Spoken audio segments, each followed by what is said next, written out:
Hello and welcome to this episode of Health Matters on Channels Television. Thanks for staying with us. I am Mary Alale Yusuf. Now, no community is immune from unpleasant circumstances. What's different is each person's ability to handle a crisis, as well as the gravity of the unfortunate event. One of the aims of the Comprehensive Mental Action Plan 2013 to 2020, adopted by the 66th World Health Assembly, is to influence a change in the long-standing attitude of discrimination against mental health care candidates. To this end, member states have been asked to provide holistic and responsive mental health and social care services in community-based settings. One of such provisions is termed psychological first aid for people suffering from traumatic stress.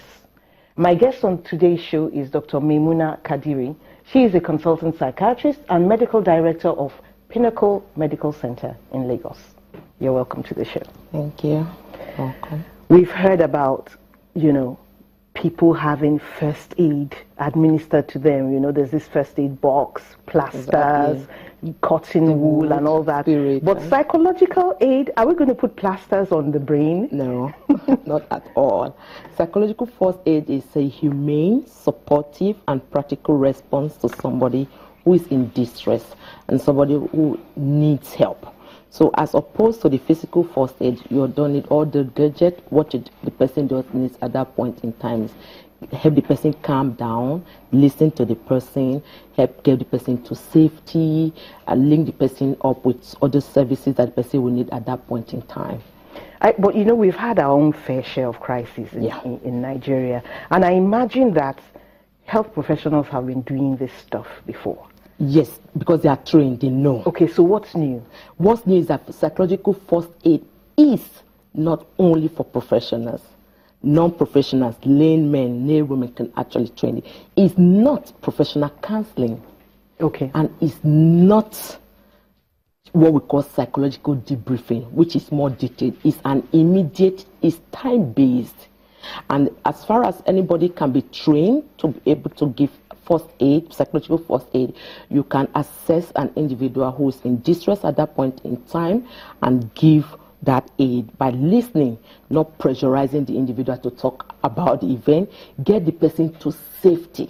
That is the So this is something anybody can do? Yes. Yet you mentioned training. Yeah, that's because there's some other little things that, like for example, because you are not trained and if you don't understand the skills, you may get to that point and be very bamboozled and asking a lot of details, what is happening to you, how did you get here? That psychological first aid is not like that.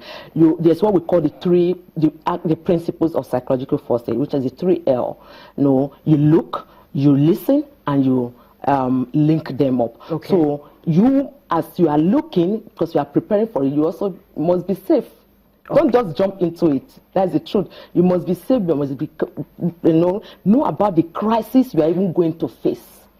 Know about the available resources and things that are even there. I assume that whoever it is that is going to offer this psychological aid must be somebody who is around, maybe around the area of crisis. Yes, it's possible. It may not be around, but if there are good telecommunication network, call can be pulled across. People that are aware that something like for example, what is happening now, the hurricane thing. The truth is that psychological force is already ongoing.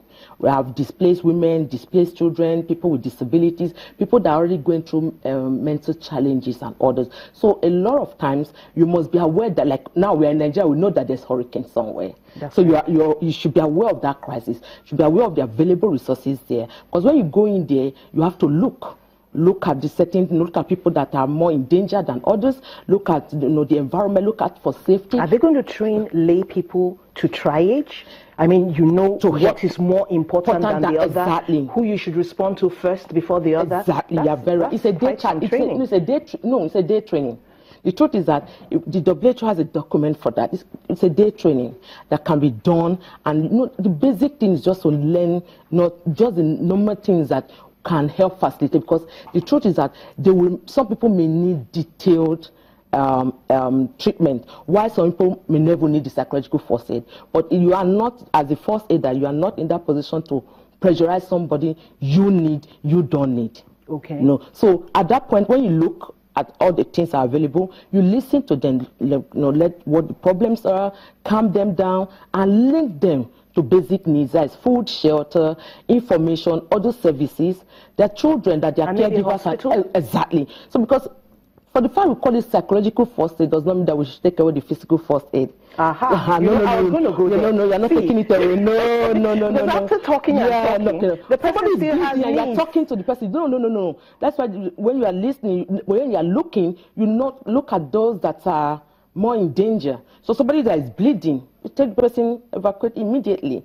So you're not listening to that person at that point. You are getting the person to safety. Okay, so this training also involves how to evacuate people. Exactly, take them Does it involve teaching people how to apply a tourniquet, for example? No, not really. Not really. The truth is that once you are giving psychological first aid, there's that point that possibility there are other people that are around that do other things. Like, we said it's not only for professionals, so it's not only for health workers. So if you're there, you may just choose the area that you want to focus on. Okay, let me get all the children that are in this area out. While some people will say, okay, I'm focusing on the women. Others will say, okay, I'm focusing on the elderly, the frail people. So it's all about, but if you are the only one that find yourself at that point in time, you must be able to apply the 3 L's. Look around. Your own safety is very key. Listen and link. Yeah. You're looking for who's in trouble. Exactly. Who needs more help first. Exactly. And the safety. Let's go, because it cannot be effective. Wait, just a minute before we go to the safety. Listen. Now, are you going to ask questions, or are you just going to sit with the person? To keep the person calm, you ask, okay, what's happening? How are you feeling? Okay. Calmness. Are you all right? Exactly. They do that a lot abroad. Exactly. Are you okay? Are you okay? And then, you're trying to make the person calm, create a rapport, come down to the person's level. Maybe the person has fallen down and is on the floor. You can't be standing and be asking and listening to that individual. Come down to that person's level, create that rapport, make the person comfortable to be able to speak to you, and then move the person. Okay, now, they had this shooting in Orlando. Yes. And the next thing I was seeing on the news is that they brought comfort dogs.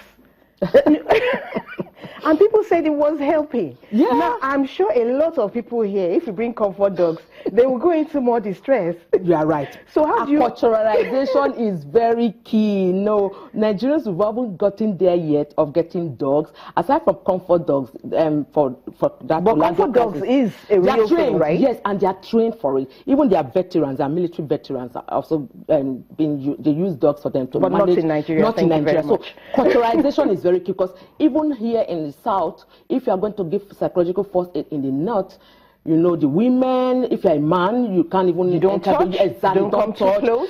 Exactly. So you must be able to... That's why I said, in preparation for psychological first aid, you have to know the 3 L's. Look, listen, and know what the crisis is all about. In preparation, know what is available. So this crisis is in the northeastern part of Nigeria, where we have more of predominantly Muslim people, and there'll be more, maybe 60% of them are women and children. So you may want to get more women in place, or even if they are going to be men, you have to know the culture.